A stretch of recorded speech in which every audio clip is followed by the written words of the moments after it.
မင်္ဂလာပါရှင်ဒီနေ့ကျမတို့ရဲ့အတွင်းကြကြလိလာတုံးတမှုအစီအစဉ်ကနေကြိုးဆိုပါရယ်လူတိုင်းနှိပါကြုံဘူးကြမယ်ထင်တယ်နော်ဘဝမှာရှစ်ဆက်ချင်တယ်တိုးတက်ချင်တယ်အပြောင်းလဲလုပ်ချင်တယ်ဒါပေမဲ့တစ်ခုခုကကိုဆွဲထားတယ်လို့လင်းနေတယ်လို့ခံစားချက်မျိုးပေါ့အထူးသဖြင့်ကိုအတွင်းစိတ်ထက်ကကြောက်တာတို့စိတ်တကြတာတို့တွင်းဆုံနေတာတို့ဒါတွေကိုကြော်လွှားဖို့နီးလန့်နေတော့ရှိတာပေါ့လေဒါမဲ့တစ်ခါလေကြောက်အခက်ခဲကအပြင်ကလာတာမျိုးဗျာဟုတ်ပါပြီကိုယ့်ရဲ့အတွဲလွန်လာပြီးစိတ်သက်ကြတာမျိုးကြီးရင်ဆိုင်ဖို့ဆိုရင် Mel Robbins ရဲ့လူတော်တော်များများသိကြတဲ့5 second rule ပေါ့9ကနေ1ထိရေးပြီးချစ်ချင်းထလောက်လိုက်တဲ့နေ့ကအသုံးဝင်ပါတယ်ဒါမှလေကိုနဲ့ဆိုင်တဲ့သူတွေပတ်ဝန်းကျင်ကလူတွေရဲ့လုပ်ရက်တွေသူတို့ရဲ့ဆုံးဖြတ်ချက်တွေထင်မြင်ချက်တွေအဲ့လိုကိုလုံးဝ control လုပ်လို့မရတဲ့ຢာတွေနဲ့ကြုံလာတဲ့အခါကျတော့အဲ့ဒီ9 second စီမီတစ်ခုတည်းနဲ့မလုံလောက်တော့ဘူးဖြစ်သွားတာတဲ့အဲ့ဒီမှာဒီ Mel Robbins ရဲ့ note head တော်တော်လေးစိတ်ဝင်စားဖို့ကောင်းတဲ့ user တစ်ခုပေါ်လာတာပဲဗျာအဲ့ဒါက let them theory လို့ဆိုထားတယ်နော်သူတို့ကိုသူတို့ဘာသာနေခွင့်ပေးလိုက်ပါ theory ဆိုတော့နာမည်လေးကတော့နည်းနည်း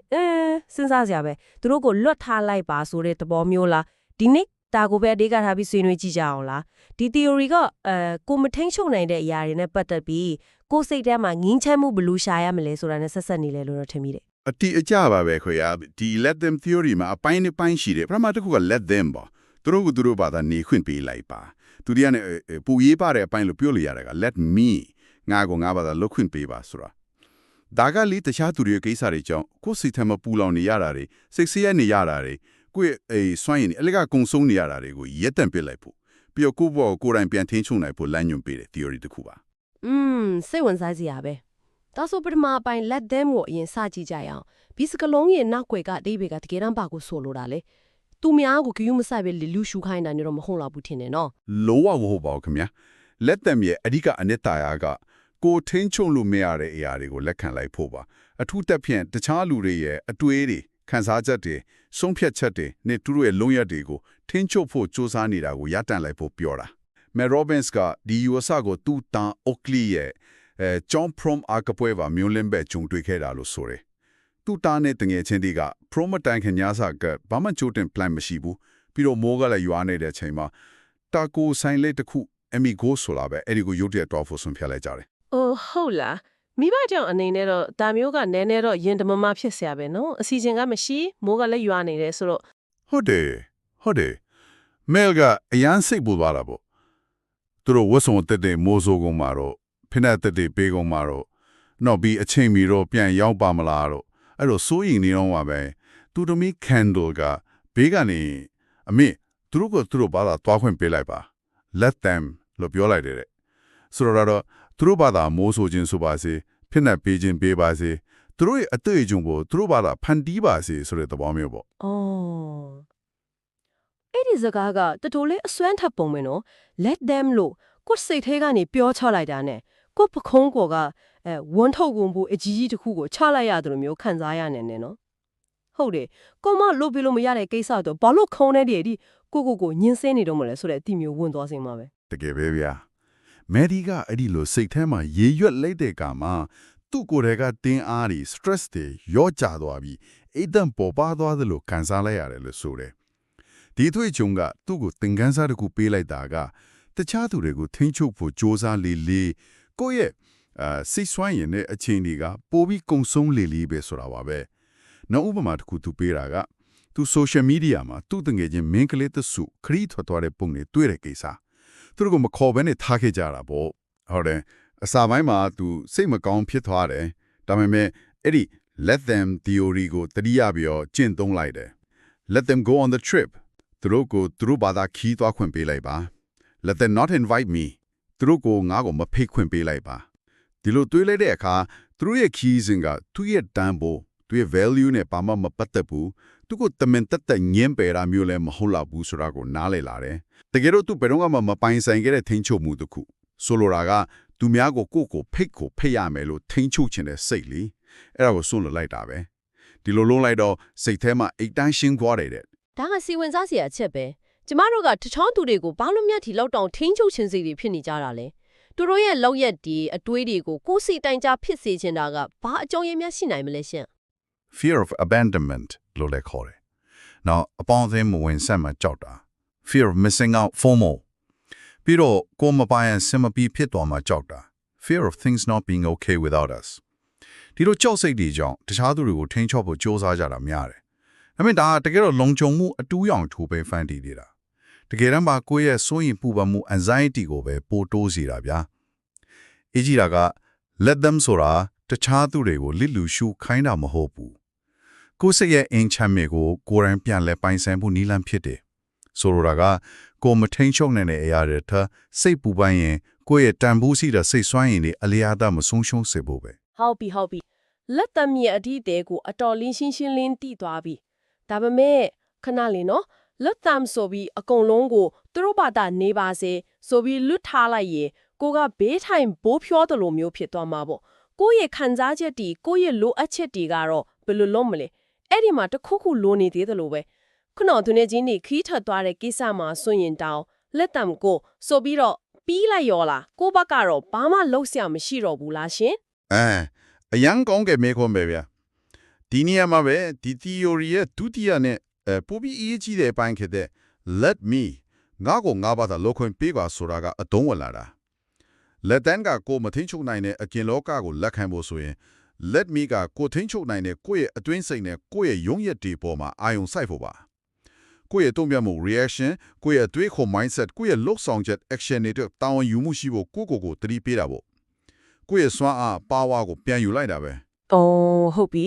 ဒါဆိုခုနကတငယ်ချင်းတွေခီးထက်သားတဲ့ဥပမာကိုပြန်သွားကြည့်ရအောင် let them ကသူတို့ကိုသူတို့ဘာသာသွားခွင့်ပေးလိုက်တာ let me ကဒီချင်းဒီမှာဘယ်လိုလုပ်မလဲရှင် let me ကကိုဒီလိုမေခွန်းထုတ်စေတယ်Melody ရဲ့တွေးကြမှာပေါ်လာတာကဒီလိုတဲ့ let me stop expecting others to always include me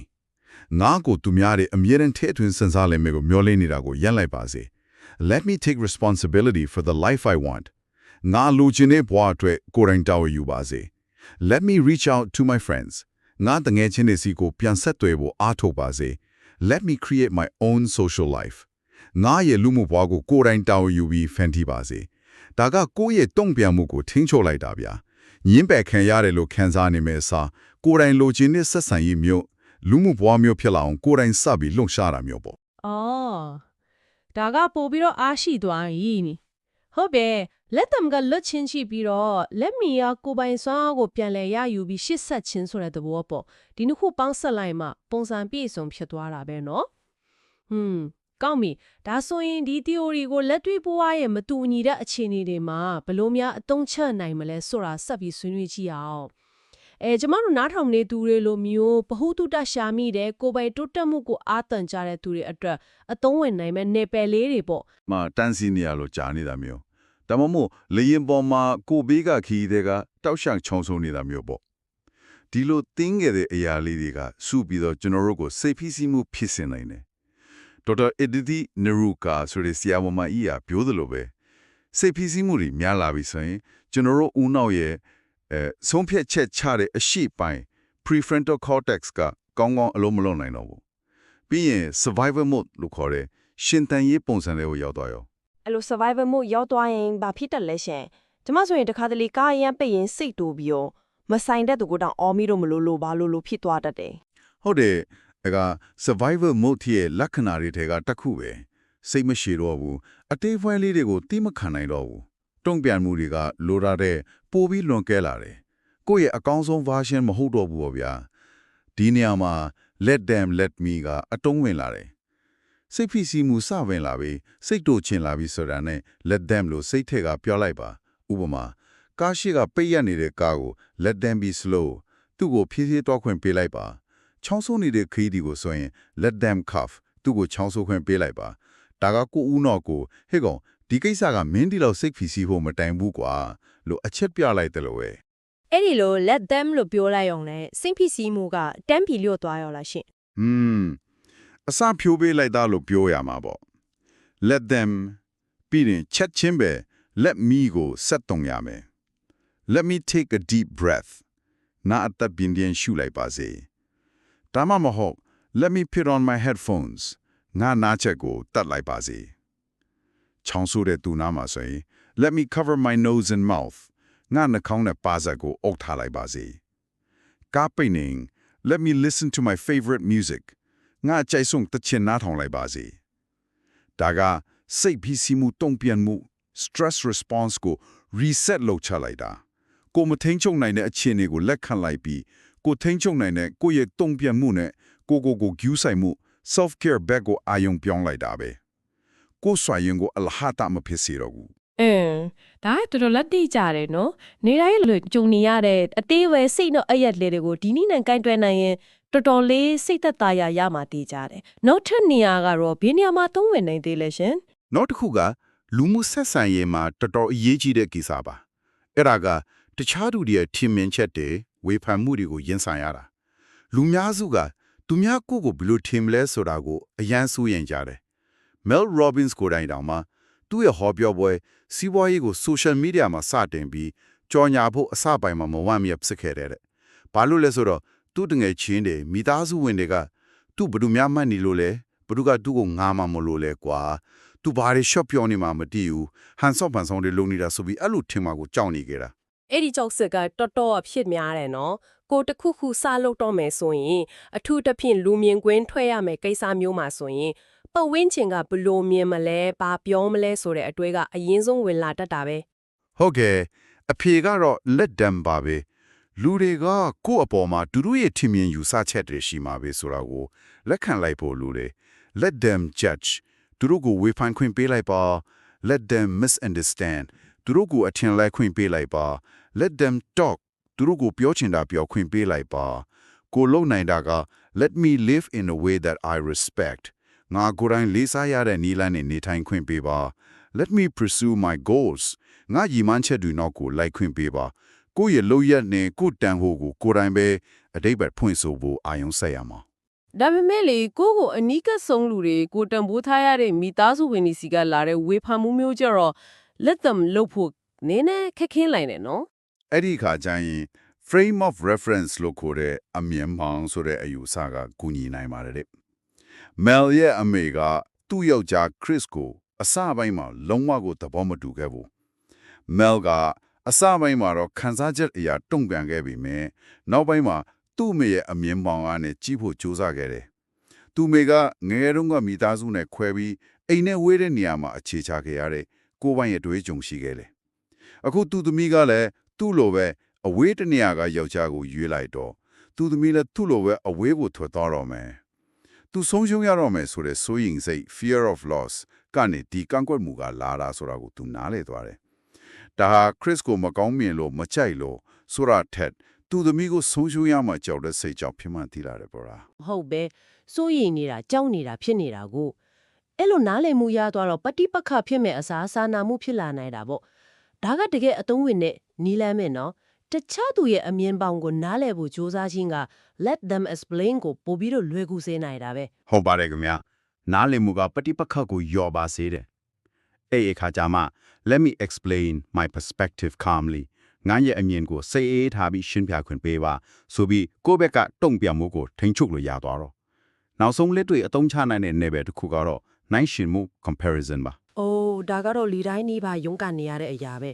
အခု social media ခေတ်မှာဆိုပို့တော်ဆိုးတယ်ကိုဘွားနဲ့သူများဘွားကိုအမြဲတမ်းနိုင်ရှင်နေမိကြတယ်ခံ သူတို့ရဲ့မွေးတာပါအရေးသွေးတွေပေါ့အဲ့ဒါတွေကိုကိုဝင်နဲ့နိုင်ရှင်ဒီစိတ်ဆင်းရဲနေတာ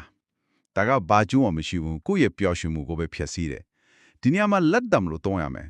let them be beautiful သူတို့ကိုလာပါခွင့်ပေးလိုက်ပါ let them have that advantage သူတို့ကိုအဲ့ဒီအားသာချက်ရှိခွင့်ပေးလိုက်ပါ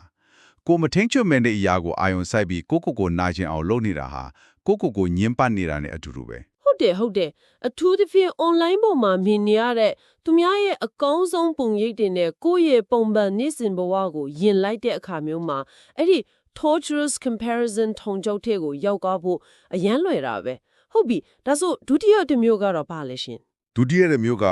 comparison as a teacher တဲ့တင်စရာအဖြစ်နိုင်ရှင်မှုပေါ့ဒါကကိုပြောင်းလဲလို့ရတဲ့ကိုယ်တိုင်စူးစမ်းဖန်တီးလို့ရတဲ့အရာတွေကိုနိုင်ရှင်တာပါဥပမာသူများရဲ့ကျွမ်းကျင်မှုသူတို့ရဲ့အောင်မြင်မှုသူတို့ရဲ့အလုပ်စူးစမ်းမှုသူတို့ရဲ့ကောင်းမွန်တဲ့အလေထားတယ်ပေါ့ဒီဇိုင်နာ Molly ဆိုတဲ့မျိုးသမီးတယောက်ရဲ့ဥပမာရှိတယ်သူကသူ့ပြိုင်ဘတ်ဒီဇိုင်နာတယောက် social media မှာအရန်အောင်မြင်နေတာကိုမြင်ပြီးတော့ဒေါသတွေထွက်မနာလိုတွေဖြစ်ရောသူက client တွေလူးတော်မယ်ဆိုပြီးတွေးမိတယ်တဲ့ အဲ့ဒီမနာလိုစိတ်ဒေါသစိတ်ကတဘာဝကြောက်ရဲလေ ဒါပေမဲ့အဲ့ဒါကကိုယ့်ကိုဘလို့တင်စရာဖြစ်စေနိုင်မလဲ မော်လီကအဲ့ဒီခံစားချက်ကိုခဏရပ်ပြီးတော့တုံးတက်လိုက်တယ်သူ့ရဲ့ဒေါသကတကယ်တော့အဲ့ဒီပြိုင်ပတ်အပေါ်ဖြစ်နေတာမဟုတ်ဘူးသူကိုယ်တိုင်လှုပ်တဲ့လှုပ်ထိုက်တာတဲ့ဥပမာကို website ကို update လုပ်တာတို့ marketing ပို့လုပ်တာတို့ပေါ့အဲ့ဒါတွေကိုမလုပ်တဲ့လို့ကိုအားမလို့အမရဖြစ်နေတဲ့ဒေါသဆိုတာသူနားလဲသွားတယ်အဲ့ဒီပြိုင်ပတ်ကသူ့အတွက်သတိပေးခေါင်းလောင်း wake up call ထသွားတာဒီနေရာမှာ let them be successful သူတို့ကိုအောင်မြင်ခွင့်ပေးလိုက်ပါ let them show me what's possible သူတို့ကိုပါတယ်ဖြစ်နိုင်လဲဆိုတာပြခွင့်ပေးလိုက်ပါပြီးတော့ let me learn from them သူတို့စီကနေသင်ယူခွင့်ပေးပါ let me get to work မှာအလုပ်ဆောက်လုပ်ခွင့်ပေးပါဒီလိုပြောင်းလဲလိုက်တော့အဲ့ဒီနိုင်ရှင်မှုကသူ့အတွက်တွန်းအားဖြစ်သွားတော့ အာအရန်ကောင်းတဲ့ရှုတောင်းတဲ့ဆိုတော့နိုင်ရှင်မိတဲ့အခါကိုမေးရမှာကဒါကငါပြောင်းလဲလို့မရတဲ့အရာလား torturous ဒါမှမဟုတ်ငါစူးစမ်းရင်ဖြစ်နိုင်တဲ့အရာလား teacher ဆိုတော့ဗောနော်ဒုတိယအမျိုးအစားဆိုရင်အဲ့ဒီမနာလိုမှုအားချမှုကကိုယ့်အတွက်လုံဆော်မှုဖြစ်လာနိုင်တယ်ဒီနေ့ဆွေးနွေးခဲ့တာသူကိုဖျန်းပြီးချုပ်ချီလိုက်ရင်လေဒီ let them theory ဆိုတာတကယ်တော့တခြားလူတွေအကြောင်းပြောနေတာထက်ကိုအကြောင်းကိုယ့်ရဲ့စိတ်ပိုင်းဆိုင်ရာလွတ်လပ်မှုနဲ့ကိုယ်ပိုင်စွမ်းအားကိုပြန်ရှာတွေ့ဖို့နည်းလမ်းတစ်ခုဖြစ်နေတာပဲနော် မှန်ပါကြတကယ်ထိန်းချုပ်နိုင်စွမ်းဆိုတာတခြားသူတွေကိုစီမံခန့်ခွဲဖို့ကြိုးစားတာကနေလာတာမဟုတ်ဘူးကိုယ့်ရဲ့အတွေ့ကိုယ့်ရဲ့ခံစားချက်ကိုယ့်ရဲ့တွန့်ပြန်မှုနဲ့လွတ်ရတဲ့ကိုယ်တိုင်စီမံခန့်ခွဲနိုင်စွမ်းကနေလာတာလက်တမ်းမဲ့လွတ်ချက်ချင်းကနေရတဲ့လွတ်မြောက်မှုနဲ့လက်မီရဲ့ကိုယ်ပိုင်တာဝန်ယူမှုကနေရတဲ့လှုပ်ဆောင်နိုင်စွမ်းကိုပေါင်းစပ်လိုက်တဲ့အခါကိုယ့်ဘဝမှာအရင်ကမမြင်ခဲ့တဲ့အလားအလာတွေပွင့်လာနိုင်တယ်စိတ်ငြိမ်းချမ်းမှုကိုရွေးချယ်လိုက်ခြင်းဟာအားနည်းချက်မဟုတ်ဘူးအဲ့ဒါတကယ်စွမ်းအား strength ဖြစ်တယ်ဆိုတာကိုနားလည်လာစေတယ်ဗျ လက်ရှိကိုယ့်ဘဝမှာပေါ့လေတခြားသူတွေရဲ့ကိစ္စတွေသူတို့ရဲ့ထင်မြင်ချက်တွေသူတို့ရဲ့လောက်ရက်တွေကြောင့်ကိုယ့်ရဲ့တန်ဘူးရှိတဲ့အချိန်ဒီစိတ်ဆွမ်းရင်ဒီအလဟာတဖြစ်နေရတဲ့နယ်ပယ်တစ်ခုခုများရှိနေမလားအဲ့ဒီနေရာမှာဒီနေ့ကစပြီးလက်တန်နဲ့လက်မီကိုဘယ်လိုစတင်ပြီးအသုံးချကြည့်လို့ရနိုင်မလဲဆိုတာကိုပြန်မေးကြည့်ဖို့တိုက်တွန်းခြင်းပါတယ်ရှင် ဒီအသိပညာအတိတ်ကနားထောင်သူတွေရဲ့ဘဝကိုပိုပြီးငြိမ်းချမ်းမှုနဲ့ကိုယ်ပိုင်အစွမ်းကိုဆောင်ကျဉ်ပေးနိုင်ပါစေလို့ဆန္ဒပြုပါရခင်ဗျကိုယ့်ရဲ့တုံ့ပြန်မှုတွေကိုကိုယ်တိုင်ထိန်းချုပ်နိုင်ခြင်းဟာတကယ်လွတ်လပ်မှုနဲ့စွမ်းအားပါပဲ